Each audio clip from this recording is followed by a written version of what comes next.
And now, from parts unknown, No Indeed Now Productions brings you the most riveting 10 minutes in your young, impressionable lives. It's the 10-Minute Drill! Here's your host, Joe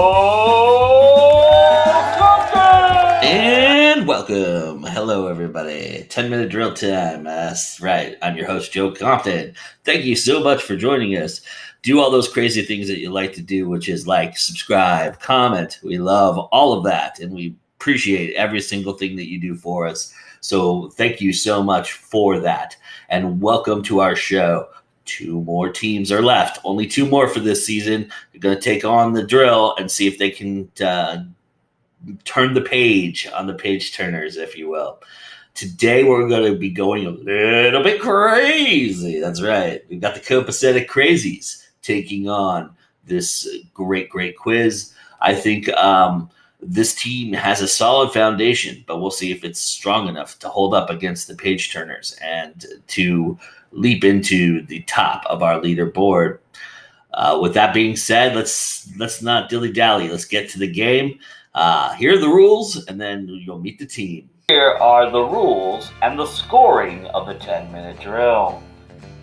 10-minute drill is 15 questions or 10 minutes, whichever comes first.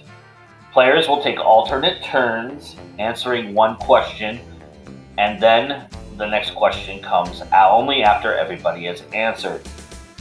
A player can pass, but they can only pass once within the game, so they have to use it wisely. If they use the pass but cannot come up with an answer, the clocks keep on running until they answer. The tiebreaker for the scoring goes like this. It is the fastest finish time versus the most questions answered versus the least amount of passes. So if you finish the 15 questions, your fastest time will be the leader. If nobody has ever finished the 15 questions and you get to the 10 minutes, then the ones who have answered the question the most will be the leader. And thus, if there's still a tie after questions answered, then the team that has used the least passes. Now, if there is an uber 3-way tie and everything is equal, then we go by the average answer time of each player. If by some happenstance there's still a tie, well then Armageddon has occurred and you all need to run. But that is how the 10-minute drill goes. Pretty simple. Hey, I'm Richard White, multi-genre author. I currently write poetry, espionage, and criminal fiction. You can find me on all the platforms, and you can look me up at authorrichardwhite.com. Hey, I'm Katherine SOTO. I'm a science fiction fantasy writer. I also write poetry. You can find me at KatherineSOTO-author.com. I'm Timothy BATESON, science fiction and urban fantasy author, co-creator of the Shadows Over Seattle stories, and I'm found at timothybatesonauthor.com. Hey everybody, I'm a YA and new adult contemporary writer, and my first novel, Corpse Lily, might be pushed back a little bit to make room for my novel that's being compiled into a box set with British Askew Publishing titled Balance. You can find me, because I'm going to jump on the bandwagon, at danielcraigroach.wordpress.com and sign up for my newsletter, everybody. Get some bonus material out of it. Everybody ready to play the 10-minute drill? Yes, sir. Right. Here we go. All right. Richard, what talent or skill set are you most envious of? Ooh, that's a good one. I think singing. It probably is. I love music. I love to sing, but I can't carry a tune in a bucket, and I wish I could, because I can play the guitar like a ring in the bell. Nice. Catherine? Artistic people who can be artistic at the drop of a hat and draw anything. Nice. Daniel? I admire piano players. I took lessons to try to learn that damned instrument, and wow. Nice. A lot of respect. Yeah, I'm definitely going to go with artists, especially cover artists who do such an amazing job. Nice. All right, Tim. What makes writing a blurb so difficult? Keeping it short. Nice. Daniel? Absolutely. How do you put a whole novel into a few paragraphs? It's tough. Nice. Catherine? Doing it the first time, doing it the second time, and the third time, and the fourth time, and the fifth time. That's Richard. Get the entire story wrapped up into one little ball to make it appeal. Nice. All right, Richard. What's one characteristic that makes any of your antagonists a truly bad guy? Oh, that's hard. Probably the demons, the All right. internal mental demons. Nice. Catherine? Yeah, in my novel that'll come out in a year or so, I have a antagonist is the area around them. So I'd say falling in the creek, falling in a hole, falling off a cliff would probably hurt you. Nice. Daniel? Just the narcissistic behavior. Sometimes I try to draw out a little bit of the demons that Richard is talking about. Mostly they're just selfish people. Nice. Timothy? I think it's the fact they're coming from a place that's dark and doing things for what they think is the right reason when it isn't. Nice. That's awesome. All right, Tim. Do you think you can be successful by only using social media to market? No. Simply no. It's such a rat trap these days. Nice. Daniel? I agree. I think it's more about the personal interactions with your readers. I like to do in-person talks and stuff like that. Nice. Catherine? I think social media is great, but I think you have to do a lot of the in-person stuff too, be out there with videos and do the book signings and be there in person to greet your readers. Nice. Richard? Absolutely. I got to agree with pretty much all three. You have to have a relationship with reader versus reader and writer relationship. Social media, sure, it's there, but it's so swamped that not everybody is found. Nice. All right, Richard, give us one SAT word or a big word that you use, that you like to use in your writing, but you never use in normal conversation. Oh, you had to ask something like that. Oh, probably. Oh, clock's ticking. You got to pass. Probably devoted. All right. Catherine? Cacophony. Nice. Daniel? I try to keep it simple because I talk simply. But one word I used a lot in one short story was mayonnaise. And I usually don't use that word over 50 times in one short story. Wow. Tim? Honestly, if I don't use it in regular speech, I don't use it in my stories. All right. All right. I'll take that as an answer. All right, Tim. The hardest lesson to learn for writers. Whatever you write, edit happens. Nice. Daniel? You just got to learn to delete. Just write a really long one and then delete almost all of it. Nice. Catherine? Sit your butt in the seat and write. Yeah, nice. Richard? Your muse will change his mind and change his name several times through the first 5 chapters. Nice.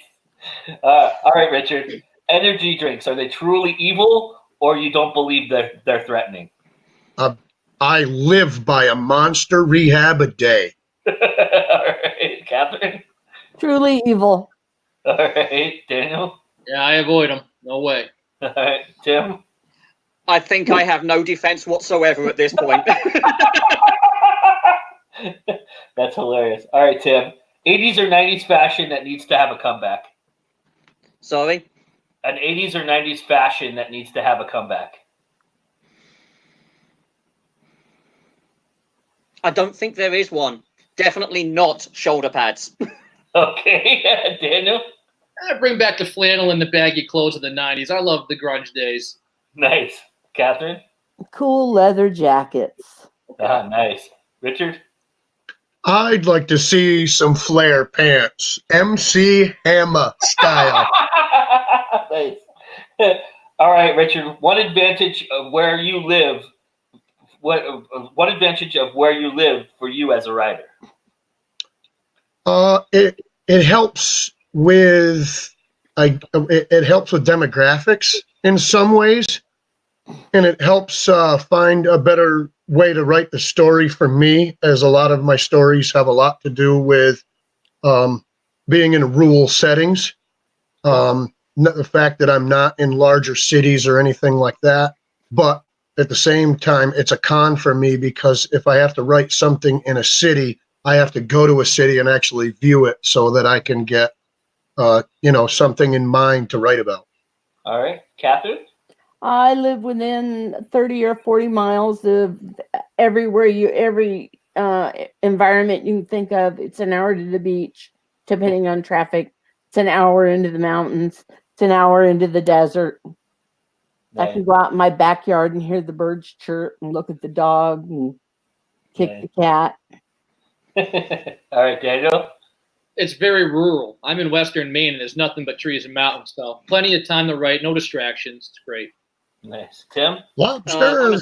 I was born a city boy, but I'm in small town Alaska, so I'm surrounded by countryside and basically wilderness and mountains. So it's helping me a lot write the rural aspects of the stories I'm building. Nice. Okay, Tim, how often, this is good, this question's geared towards you. How often are you updating your own website?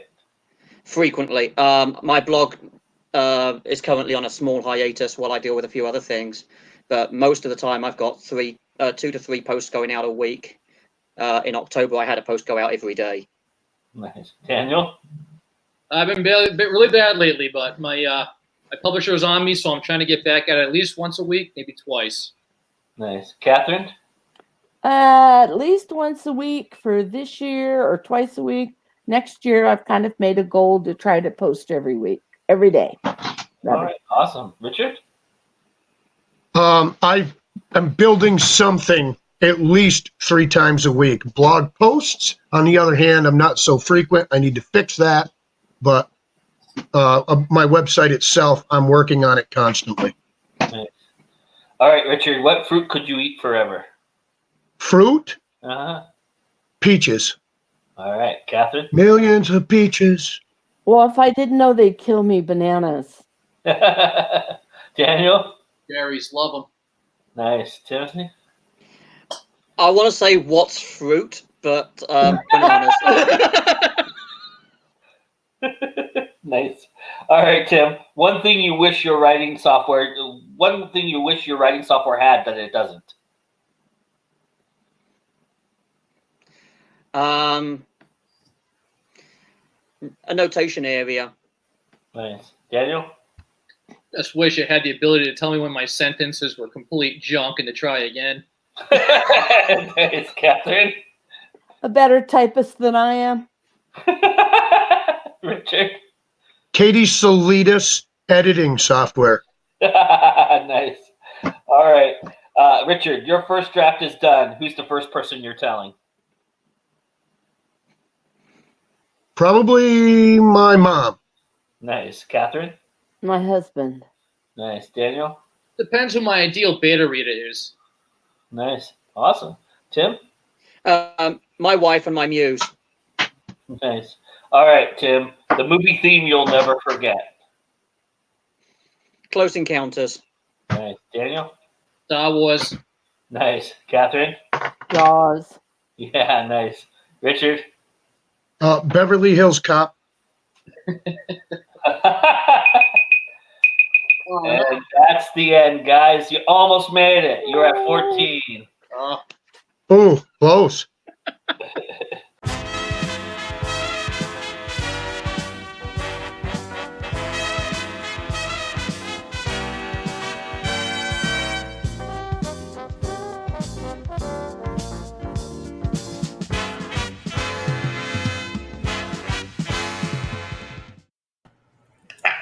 So close. So close. Hey, look.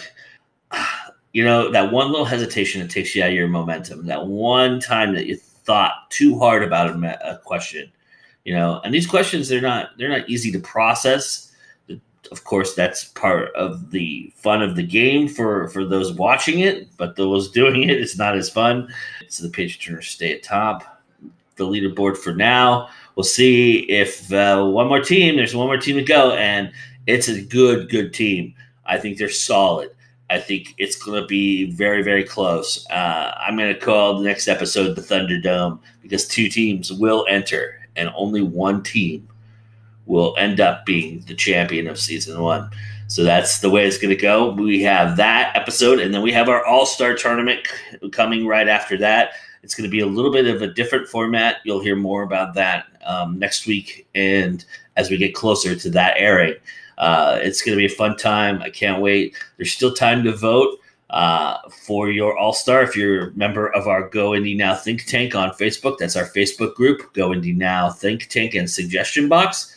If you just search Go Indy Now Think Tank, will be the first thing that pops up. And join us if you haven't already. We would love to have you. And then you can vote on who you want to see as an All-Star. Maybe it's you. Maybe you're not in our group and people have been voting for you and you don't even know it. Well, if you played the game and you haven't been voting and you want to play it again, this is the way to do it. I'm going to go by that and that alone. So that is how it goes. And with that being said, it's always time to go Indy Now. You know that. You know that. You know that. All right, everybody. We'll see you next time. Well, there you go, guys. 14 out of 15. That's not shabby. That's pretty good. You guys did pretty well. You guys gave some really thoughtful and great answers, I thought. Good job on that. And these were tougher questions. I'm getting tougher as the season goes on, so you really did benefit from that fact. But would you say they were tougher, Daniel? You did one earlier in the season. I would. It's just tough to try to make it quick and to give you the response that your audience deserves. But